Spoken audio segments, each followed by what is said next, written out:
So, welcome to How to Run a Startup Like Genghis Khan. This is a pretty fun presentation. There's a lot of information, and there are lots of slides, but don't worry. I'll post a link to these slides. You'll have all of it from this Twitter account here, so don't worry about having to jot notes like a madman. My name is Kevin Hale. I'm one of the co-founders of a company called Infinity Box. We built a product called Fufu.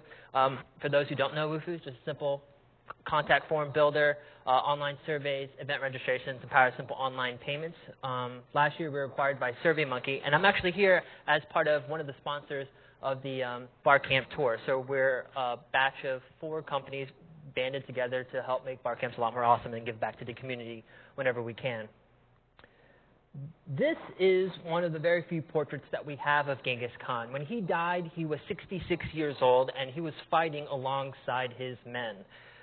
The army that brought his body back to Mongolia had very explicit instructions on how he was to be buried. They had a bunch of slaves take and mow down an entire forest, build a very large and deep pit, buried his body into it, and then the army trampled the ground over for several days. And then after the whole ceremony was finished, they killed all of the slaves who were there who buried his body. And then as the army was leaving, another army was set up to kill that army so that no one would ever find the resting place of Genghis Khan. In fact, it is not until the last 20 years that Western archaeologists have been able to understand sort of what we know today about Genghis Khan. For most of us, his life is surrounded with rumors and generalizations. What we think of him is basically a barbarian. He was ruthless.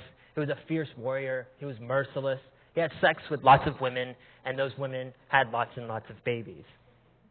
Now, because of this reputation, a lot of people might think that Genghis Khan might be a rather odd role model for modern corporate management. But he was also an extremely innovative leader who did some really amazing things. For example, in 25 years, he conquered more land and people than the Romans had conquered in 400 years. It was the largest continuous nation in the history of mankind. And whether you calculate it by the number of people defeated, the sum of all countries annexed, or the total area occupied, he conquered more than twice as much as any other man in history. He had an army of only about 70,000 warriors. He fought wars across multiple fronts, across thousands of miles, something that Napoleon and Hitler could not even do themselves. He was usually outnumbered 3-to-1 on the battlefield, and he did this all without electricity, internal combustion, or a college degree. So if you look at his life and the way he led his people, he actually has a lot of things in common with your typical Web 2.0 CEO or founder. He did big things with small teams. He was excellent at word-of-mouth marketing. And he was surprisingly good at technology mashups, which you'll hear later on in this presentation. So here's a list of different organizations and groups that lived at the time. And they have 2 things in common. One is that they are badass, right? They're a force to be reckoned with, and you do not mess with them. The second thing is that they're all nomadic. They're nomadic communities and societies. And the first way that I would highly recommend any startup to run is to run it like a nomadic group. So nomads are shaped by sort of the environment that they live in. This is the Mongolian grasslands. Mongolia is very interesting geography. It is bordered on the south by the Gobi Desert, on the north and west by large mountain ranges. It is at very high latitudes, and there are no trees, right? So the Mongolian heartland, it has actually the lowest average temperatures of any national capital in the world. So Ulaanbaatar, the national capital of Mongolia, average temperature is negative 22 degrees Fahrenheit, right? And so in a place where no trees grow, where you cannot have sort of typical cattle, and you can't sort of have normal agriculture, right? You have to go and take what you need in order to survive. And these are sort of the characteristics of a nomadic society here on the left side, and on the right of a sedentary society, one that's ruled by agriculture and such. Now, when you have a society like this nomadic structure, and you live in the Mongolian grasslands, you create a person that looks a lot like this, right? And in case you're wondering, they like to put giant horns on their falcons, right? Which is pretty spectacular. But the thing about not having enough, hold on one second, is that it puts you in a different form of sort of survival, right? Rather than having to focus on resources, you have to focus on resourcefulness, right? And a lot of times when we're trying to achieve any kind of great thing, a lot of us are blocked by certain sentences. I don't have enough money. I don't have enough time. I don't have enough manpower, right? But if you think of the problem in a different way, if you say, you know what? If I'm smart enough, if I'm creative enough, if I'm good at problem solving and I think outside of the box well enough, right, there's nothing that I cannot achieve. And so to work and live like a nomad in your sort of company or startup, you got to work on making sure that you have a lot less of a lot of different things, and you achieve a lot of different things due to these restraints. So here's some good examples. Startup weekend, right? What you can start up in sort of a 54-hour period, right? And some amazing companies have come out of this. Almost 38% of companies that get started up on Startup Weekend continue to go on with those teams that were formed. There's an interesting metric that 37 Signals did of looking at profitabilities per employees. And so if you try to look at the metrics and try to say, you know what, the way I'm going to gauge my company is not by profits or by revenues or et cetera. I'm going to do it by profits per employee. And so you have this real interesting fact that you get sort of like Goldman Sachs, right? Their profit per employee is about $1.24 million. Nintendo, a company that's much smaller than Goldman Sachs, produces $1.6 million per employee. Google, just as a comparison, that's $210,000 of profit per employee. Google does other interesting things, like sort of what can we do with a whole lot less power, right? And so their data centers are incredibly efficient with a whole lot less electricity, and it ends up adding to their sort of bottom line.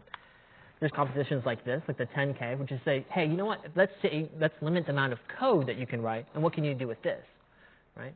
These restraints open up a whole world of creativity for these people, where people are trying to be resourceful in order to achieve more than they could with what they have. The starting point of Apple, actually, interesting enough, started with Steve Wozniak looking at the problem and going, God, how can I rebuild sort of this computer system with the least number of computer chips? That was his whole goal for building sort of the Apple II. And then, of course, what's rather popular right now is Y Combinator, which says, you know what, we can start up companies with a whole lot less money. We don't need giant venture capitalists to build these internet startups. And Fufu was actually a Y Combinator startup. We were in the second ever batch, and we are a very interesting data point. TechCrunch actually did this graph here, where they mapped valuations at IPO and exit on the left side and funding amount on the bottom side. And with this outlier dot far to the left and up high up.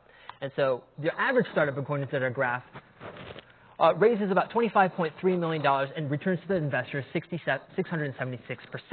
Fufu raised $118,000 total for the life of our company, and we return back to our investors 29,567%. So live like a nomad. Do what you can to avoid excess, create restraints inside of your environment, and do things that you didn't think were possible with what little you have. Second, the Mongolian army was constructed in a very interesting fashion. So your typical medieval army in the Western European countries composed of 3 units. You had archers that started sort of the battle from the way back behind most of the men. You had a large infantry that rush out into the battle, and then you usually cleaned up with a semi-decent-sized cavalry unit. Now, the Mongols decided that this whole sort of 3-tier unit was really, really excessive and also inefficient. So what they did was combine all 3 together, and they actually cut away the infantry. There are no people that are on foot in a Mongolian army. Everyone is on horse. They usually have a backup of 2 to 3 horses behind them that they take with them. On average, they can move 80 to 90 miles in a day. The average sort of Western European army could do about 20 if they had good weather. They were also armed with a very special type of bow, and instead of having giant, heavy metal armor and chainmail, they wore front-covered leather armor. Genghis Khan did this in a way that it was only armor on the front side of them, so that would prevent them from retreating and running away. Their horses were also interesting. Instead of giant sort of Western breeds, right, they had something called a Mongolian horse. And to give you some perspective on this, I found some tourists, some white people, on these same Mongolian horses, right? They're small, they're nimble, but very, very quick and agile. the bows that were used are very interesting. So this is the traditional English long bow. It is a large piece of wood, and it actually was very, very inefficient and not very accurate. It wasn't until the compound bow came about that we got to see much better sort of drawstring and sort of accuracy measurements. And that didn't come out into sort of modern times.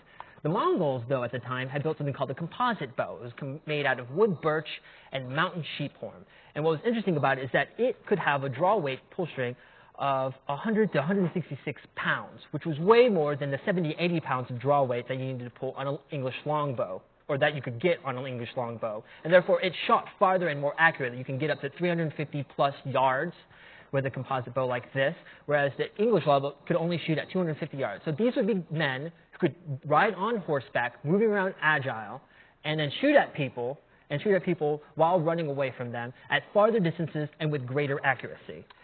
They would actually showcase that even their women could use these lighter, less strength needed, more accurate bows. And their battles often look a little bit like this. Now, the equivalent in a start is kind of like building Renaissance men with your engineers. And one of the classic examples of this is in kayak. Paul English is the founder here, and what he would do is he would have all of his engineers handle doing customer support. And people would often remark to him, why would you pay $150,000 to an engineer to answer customer support phone lines? And Paul English would look at them and he says, well, after the fourth or fifth time that they have to answer the phone call for the exact same problems, the engineers put their stuff down and they start fixing the problem. And then you don't get those phone calls anymore. And it's a practice that's followed by a lot of people. Amazon actually has a mandatory 2-week training session every single year, or a refresher, inside of their call centers, just to make sure that you stay in touch with the customers and you have more than one skill, regardless of whether you're in accounting, marketing, or an engineer. FreshBooks has every single new hire start off with 2 to 3 months of support training, and then you graduate to becoming whatever sort of job role that you have. And then Rackspace, interesting enough, they have all the technology. They're one of the largest hosting providers in the nation. They have an incredible amount of sort of innovative techniques for handling scaling, right? But the way they advertise themselves, the way they market themselves is that when you come to Rackspace, you will have the best customer support that you will have out of any other sort of hosted service company, right? It is not about technology, it's not about scale, it's about dedicated service, which is interesting. And so when we started Fufu, we did the exact same thing. We decided that in our company, every single person was going to do customer support. And the kind of support that we did, and this is at the time that we sold, we had about 500,000 users on the system. About 5 million people were using a Fufu form or service, whether they knew it or not, and interacting with it. We would average about 400 issues a week, results in about 800 emails, and our average response time for our entire support unit, which is every single person in the company, whether you were an accountant or our designer, was 7 to 12 minutes. And what's interesting about this is that you get a really nice graph of what that looks like. This is our user growth curve for the first 4 years. We never did any traditional marketing inside of Fufu. It was all word-of-mouth growth. And a lot of it had to do with that our philosophy behind customer support was that every support or ticket that came in was an opportunity to turn someone into a fan, right? And with that sort of approach, we think a lot about not technological scaling here, like how do we make the technology work with all these users and keep it fast. We worked on how do we scale our technology in a way that we keep our support growing at a linear level, right, in opposed to sort of our interesting exponential growth. So what we've learned and what we've seen is that support responsible engineers can give the best support because they're in the best position to do so. But they also, interesting enough, create better software. And this is supported by one of the head internal tools engineers over at Facebook. This is Yishan Wang. He wrote a big article about this. He is now currently the CEO of Reddit. And between 2006 and 2009, they did an observation, and they noticed that 20 support people supporting 10 million users, and based on their user growth curves, that they were going to end up getting 100 million users over the next few years. And they just realized there's no way, because of the amount of revenue they're bringing in, that we can scale our user base, our customer support base by 10x.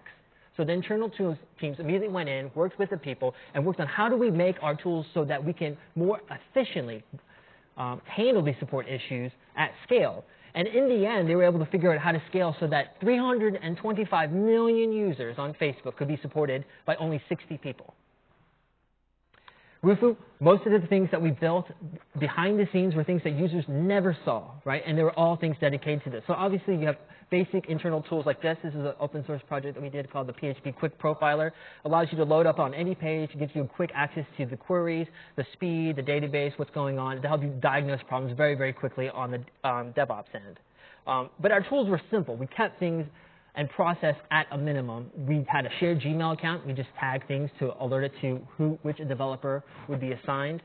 We also spent a lot of time on internal support tools. So we've built 20 support tools, something that we've called the Wufu Support Manager. And they're all dealt with like figuring out how to deal with marketing and being able to upgrade accounts and allow people to be able to do what they need. This is a log system, so you can see what people do. So this is the main manager. You can upgrade, downgrade, give people discounts, immediately diagnose their sort of system, see who's logged on, etc. We spent lots of time on these tools, and what it allows us to do is get those response times of 7 to 12 minutes very, very quickly. Because we were using Gmail, we wanted to have it integrated, so we also wrote a Gmail Grease Monkey plugin. So that way, we automatically parse the Gmail, the emails, and then we automatically pull our app and then get all the information in sort of shortened form, and then we can access the internal tools when we need to. And the result has just been remarkable, where we have sort of people who are Renaissance engineers who care very deeply about the product because it affects them, when they're having to do their customer support shifts. So one of the brilliant things about Genghis Khan is that he realized that in order to have a small army be able to fight very large ones and defeat them, is he had to be very careful about valuing life, right? And valuing the life of his armies. And so his top priority was defeating the will of the enemy. And the way he would do this would be very interesting. And he would do this all with propaganda and hearsay and word of mouth. So here's a typical way that Genghis Khan would sort of attack a castle or stronghold. The first thing that he would do is he would send out scouts, tons of them, to go and do a survey of the countryside. He would look out and see where are good places for attacks and battles, where are all the little villages, where are the strongholds, right? And they would just ride around in secret and then make all these very detailed maps. And then what they would do is that they would start capturing the scribes and the literate people from around the villages, anyone that could write in the common language of the time, and then have them write these large parchment notes that says, the terrible Genghis Khan is coming, and all those who do not immediately surrender will be killed, including men, children, and women. There will be no mercy if you do not give up. So these would be posted around, and this would go on for several weeks. And then eventually, he would start attacking little villages. He would never start with the main castle first. He would attack little outskirts villages. He would attack them, burn them down, and then he would always release a good number of them out, so they would flee to another village or eventually into the castle, so that the castle would be overflooded with villagers, right? And then this castle would be crowded, but they had giant fortress walls. And what was interesting about this is that sort of all the medieval sort of castles with the people behind them would go, you're never going to get in here with these bows and those little horses, right? And Genghis Khan was like, that's fine. And with all the people that he captured and the slaves that he had, he would immediately have them start chopping down the forest all around the castle. And what they would start to do is build their own wall around the castle, a giant wooden timber wall. And what the people realized was that Genghis Khan was not interested in getting in, but making sure no one could escape. So at a certain point, he had also conquered a lot of the Chinese inventors and engineers at the time. So he would also have them construct giant siege machines and trebuchets. And so they would start flinging boulders, rocks, trees, anything they could find. At some point, they also started flinging plague victims into the castle, right? Anything to sort of freak them out. And at some point, the armies realized we're going to run out of resources, we're going to run out of food, and we've got to do something. And so they would eventually meet them on the battlefield against the Mongolians. And the Mongols had a very nice show and tell that they would sort of set up to make themselves seem bigger than they were. First thing they would do is at night they would hire like 3 torches per man to make it look as if they had many more people in the field. They would tie brooms to the horses' tails so that way it would bring up more dust and sort of clouds up when they're running around on the grasslands. And they would put all of the spiritual people of every denomination up in front of the head of the army. And so when the start of the battle began, all of these sort of like monks and priests would start chanting in this sort of deep Mongolian throat-singing song that kind of put a chill down your song. I've got some music here that sort of kind of.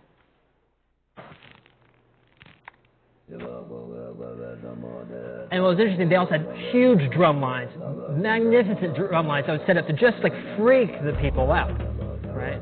And it's just, this would go on for like 30 to 40 minutes, and they usually didn't speak like Hungarian or French or German or whatever language other. So there was no need for them to go out there and meet in the party. They had already said what they were going to do. They said, if you do resist, then everyone dies.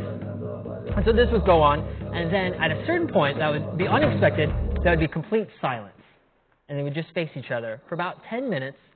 And then like banshees, they would just rush in there and attack with no forewarning, no flags, etc. And they'd rush in there, fight for about 20 to 30 minutes, and then immediately start retreating, which was interesting, right? And the Hungarians, all the knights of Europe would think, oh my God, we've got them now. They couldn't handle our fighting. And so they would lead them. And because the Mongolian horses were much lighter and faster, these large European steeds would start being stretched out in a long line, right? And they would get very, very tired, and they would be led to something that looked like this, right? And at this point, while the Hungarian knights were led out into this long line, a second army by Genghis Khan would come out over the mountains and sort of flank them very, very easily. And now that they were tired and far away from their castle, would be massacred and destroyed. Right? And these would be the stories that get passed on to everyone. It's amazing. He would stack up a pyramid of heads in front of a castle just to show that he means business. And these stories would carry far and wide. One of the great examples of this sort of strategy was handled at the start of Gmail. It's like, where is he going with this? So they had a great sort of invite program, right? It builds all this word of mouth. There was limited access to a piece of software that everyone was interested in because it had all these buzzwords attached to it with Ajax and such. And by limiting it, it created this word of mouth that allowed people to have an enthusiasm for it at a very, very interesting fever pitch. Signal versus Noise is a blog by 37 Signals, who are known for making Basecamp and such. And they've always explained that the way that you build a startup, and they always said, is build your audience first. And they are a company that practices what they preach. And what people don't realize is that their voice, their platform for talking to people didn't start, they started a blog, it got popular overnight, and then immediately were able to launch a product. They had been blogging for over 10 years. They started the first post back in 2000 about client-side work, and it wasn't until February of 2004 that Basecamp finally came out. That's 4 years of doing client work, not having a product, and just building a voice and brand so they can get to this moment. When we launched Fufu, we did the same thing. We had a blog, did it for about 2 years, had about 50,000 people subscribe to it, and then we launched, at the time, 2 weeks worth of work after we got accepted in the Y Combinator. This was our interface demo. And so this was something we didn't have hooked up to the database, but we knew we had something once we built the front end part of it. We knew that it was a really interesting interaction, and we thought this is cool enough that people should at least be able to play with. And so what would happen is that people played with it, and then at the end of the demo, when they hit save form, it would say, thanks for trying out the demo. Please tell us what you think. And there would be a feedback form. And then at the end, it also said, sign up for the mailing list if you want to know when this comes out live. At the time of launch, we had over 100,000 signatures that we were able to, immediately ask people, hey, thanks for trying out the demo. You can now play with this for real. And we got some really nice traction and a really nice launch as a result. When we started working with SurveyMonkey, we really wanted to do this exact same thing. We said, we're going to redesign your app, but we're going to do this in stages like we do. We're going to maintain momentum so that the developers working on it don't feel like we have to do 8 or 9 months of work before we can get anything out there to the users, right? So we built a prototype. You can play around with it and do an interface preview. It's low commitment, and the front end is always the easiest thing that we can change, but it got both the passionate users of SurveyMonkey really excited about it, and it also got people in the company really jazzed. When we decided that we wanted to do an API contest, we're like, God, most API contests are really boring. It's programming code and maybe winning some prizes. Like a lot of people, that's what they do for the job all day long. So we decided, because we're medieval nuts, let's do something different. And we had a battle axe hand forged by this guy. And we gave it away, first place prize, along with some cash. And the response was amazing, like the word of mouth that came around. We had over 25 applications built on top of our API, services and platforms and things that were built that we couldn't have done on our own or had paid for the amount of money that we paid to run this contest. So we got like an iPhone app, a WordPress plugin, Google Spreadsheets integration. There was even an Android app. Like, it was amazing what we got. And it was all about helping people understand and have a good story about the thing that they were working on and creating a good sort of bragging rights for the people that were doing the work for us. One of the things that Genghis Khan did that was really brilliant was that after he conquered all these people and did such terrible things to them, the way he kept them all together and kept the nation alive and kept them continuing to give tributes back to Mongolia was by using marriages strategically. And what he would do is he would marry the heads of the kings or the princes or whatever with other Mongolian general or son of his that he trusted most. And that sort of emotional bond is what was effective in sort of keeping things together for a very long period of time. We don't quite do that at Fufu, but when we started our product, we wanted to create something that was a little bit different than ordinary. Like, we wanted to create software that people wanted to have a relationship with. And so, because we were so fanatical about this, we knew, okay, you know what, let's just look at human relationships and make our marketing and sort of customer acquisition plan reflect what's in sort of real life. So we approached new users as if we were trying to date them, and existing users as if it was a long-standing marriage. And we would actually look at research in these two fields to see what we could use to sort of educate sort of our strategies. So as far as marriages go, the top guy in this field is Dr. John Gottman. He's been featured on This American Life. He's been in Malcolm Gladwell's books, and he's a researcher out in Seattle. And what he can do is he can look at a videotape of a couple fighting with one another for 15 minutes, and with an 85% probability, predict whether that couple will be together or not 4 years down the road. If he looks at that videotape for an hour, and he also asks them to share their hopes and dreams and such, that prediction rating goes up to 94%, which is amazing because they'd show these same videotapes to counselors, sociologists, psychiatrists, all different kinds of people, even successful married couples, and they couldn't predict better than random chance. So whatever John Gottman has found, he's discovered something that is at the core of what makes a relationship last. And so what he found out were two things. One was that, well, everyone fights. The good couples and the bad couples. Everyone fights, and they all fight about the same things: money, kids, sex, time, and other. So time is about what you do with your free time. Other is jealousy and in-laws. So in a startup, you can actually map all of these 5 things to your product and the things that you're going to see in terms of what you are going to fight about with your customers and users, right? So money, cost, and the billing issues. If you are someone who builds a tool, an application tool, anything that affects your users' clients, they're extremely sensitive about. Performance, that's how long you're up and how fast. The roadmap, what features you're building and what you're working on. And I said jealousy and in-laws. So jealousy is competition, and in-laws is partnerships. Like, who are you working with, and what are the other people that are in your same space doing? All of those will create customer support requests. And what's interesting is that in a typical conversion funnel, when you're trying to optimize for this, all of these problems happen in between all of these steps. So if you're trying to get people moving through the funnel, you have to make sure, hey, they can figure out how to sign up, to figure out how to log in, how to stay active with the product and understand how it's being used, how to figure out how to pay and do all the credit card problems, and also make sure that they're still excited and to see that the app is continually being developed and that it still has a relevant use for them. If you don't address these problems, your conversion rates go down. The other thing that's interesting that you find out about long-term relationships is that they're like closed energy systems, right? So in the second law of thermodynamics states that in a closed energy system, things tend to run down. And what that means is that if you don't continually put some energy into a relationship, it will eventually fall apart. And so typical ways that you do that is sort of let people know that you're doing things. So we would have a blog, right? And we would send out an email newsletter and let people know about things that were happening. Unfortunately, we knew that the blog read rates, right, and the email open rates, they're not reaching a significant portion of the users that were active on our system. Like, not everyone was getting to understand that we were constantly building things just for them. They didn't realize how special they were. So what we built was something called the Wufu Manager Alert System. And what it does is every new feature, major feature that's built into Wufu, it gets time-stamped, and then there's a description added to it.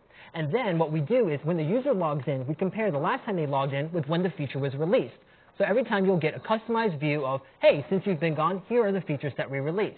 This is one of the top features that we have inside of Wufu. Constantly, when I talk to other people in our customers, they said, you know what, I love that since you've been gone thing. I don't usually read all of them, but just knowing that you guys are doing something with us, amazing. I love it.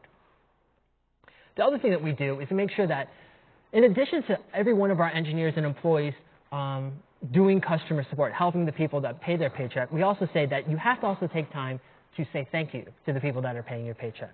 And so in our company, what we had set up was a policy where each Friday when we did our sort of team meeting, we'd have everyone write handwritten thank you notes to our customers.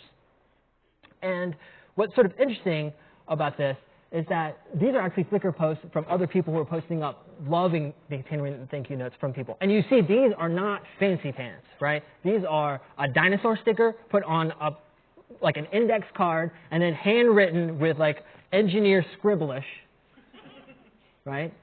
A little just sort of personal to say thanks for using our product. And each engineer would just write a 5 a week. We were never going to catch up with the number of people that were actually signing up, but unexpected gifts at unexpected time let people know, hey, you know what? These guys care about me, and you know, it's the kind of company that I realize that there's human beings that are part of it, and therefore it makes you sort of less likely to detach from that kind of relationship.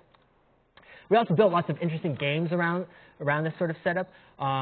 We had like rewards given for people who would like, you know, if a customer like put up your thank you card up on the side link to it, like, you know, we would give out little engineer incentive awards and stuff. And so our engineers started doing very interesting things like sort of writing hearts and stuff and writing like girlish handwriting and stuff like that.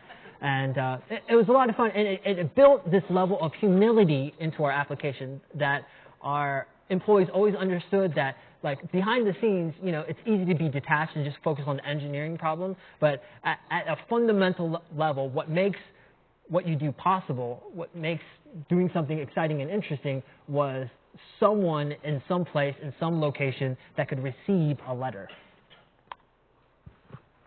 And the last thing I want to talk about that the Mongols did was that, interesting enough, as a culture, they made no technological breakthroughs. The Mongols founded no new religions. They wrote few books or dramas, gave the world no new crops or methods of architecture. Their craftsmen could not weave cloth, cast metal, make pottery, bake bread. They didn't paint pictures or erect any kind of buildings. They had all of their slaves do all of those things. What they did, however, build, more than any other civilization in history, was bridges. They built more of these bridges all across the Mongolian Empire than any other culture. And this system of bridges and paths became what is known as the Silk Road. And this would sort of lead back to the heart of Mongolia and give all the tributes back. And so for us, building bridges is a metaphor, right? Like the history of Wufu, I know that for every time that we gave back to the community that was a part of us, or every time that we worked on an integration that hooked up our services to another, or did something to work well with another startup, like the Camp Tour here, we were given back many times fold in sort of future karmic consequence. And as a result, we do things like if you're running a major tech event like an Ignite or a Startup Weekend or a Refresh, we'll give you a paid Wufu account for free. Just to say that whatever it is that you're doing that's going to be interesting, that helps the overall community, that can only be good for us in terms of increasing our common space. So in your startup or company, you know, while you might look at Genghis Khan and think about being ruthless, sometimes the best thing you can possibly do is sort of connecting yourself with others and always keeping avenues of communication open so that you are always doing something that adds energy to the community as opposed to take away from it. If you're interested in more about Genghis Khan, there are 2 excellent books here, Making of the Modern World and Warriors on the Steppe. The first one over here is more sort of like the science and the books and the research and the recent archaeology discoveries that we've discovered about Genghis Khan that has been interesting. Warriors on the Steppe is more about battle strategies and weapons. So choose based on your testosterone level. Again, these slides are available at I Like Best. We got a little bit of time. Are there any questions? Yes, in the back.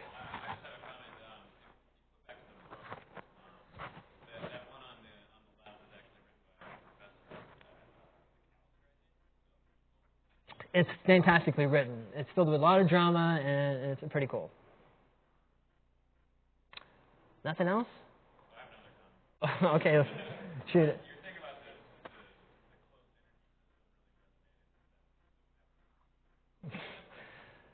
Yeah, customers don't want to be left alone. All right, guys, thanks a lot. I appreciate you coming.